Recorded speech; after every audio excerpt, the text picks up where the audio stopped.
Tak jsme zpátky po 10 letech. To je, vidíte, tady máte Kameňákov jako na dlani. No jo, bohužli.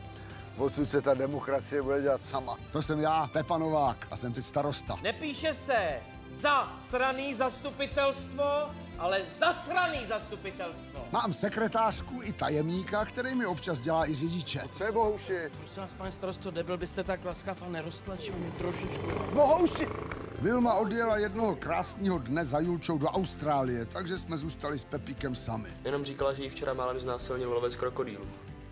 Ale chlapskou domácnost zvládáme s přehledem. Co bude k snídani? Vajíčka jsou zdraví a jsou hned. Kurňa! Pane, a tobě to nevadí být takhle dlouho bez ženský? Ne, proč? To je vlastička. Myslí si, že potřebuju ženskou, nebo co? Ahoj, Pepane. Co je? Nemáš česnek? Ne.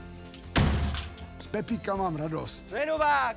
Mám Píron. Tak se uči a pokračuj. Ve škole mu to kurňa jde. Jak to šlo? A asi chodí někam do skauta, protože sbírá nějaký bobříky. To je brutální bobr. Jeho kamarád Vincek je taky slušný kluk. Vnuk Karla, toho si určitě pamatujete. Stejně mi ten pramen na nic lidi už dneska ani neprcají. Chodí do nějakého botanického kroužku, kde pěstuje kytky. Z Vinckova táty jsem udělal šéfa městské policie. Jestli tě někde s něčím někým chytnu, tak ti takovou vrazím, že tě ani ten tvůj Google nenajde. Požádal mě o to Leo.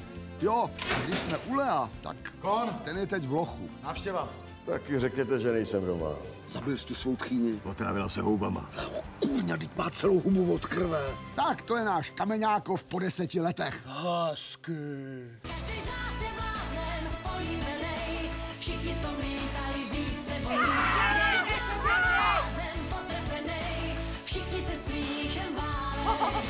Blázni mají svátek, nejenom pátek, výbuchem zátek, úšvihu pár oslaví. Máme, dávno to známe, ten, kdo srdce láme, jo, to je cvok, se ví.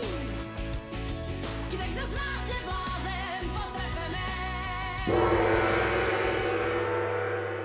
To bude mazec. Tak od 10. října se na vás těším. V kině, kurňa.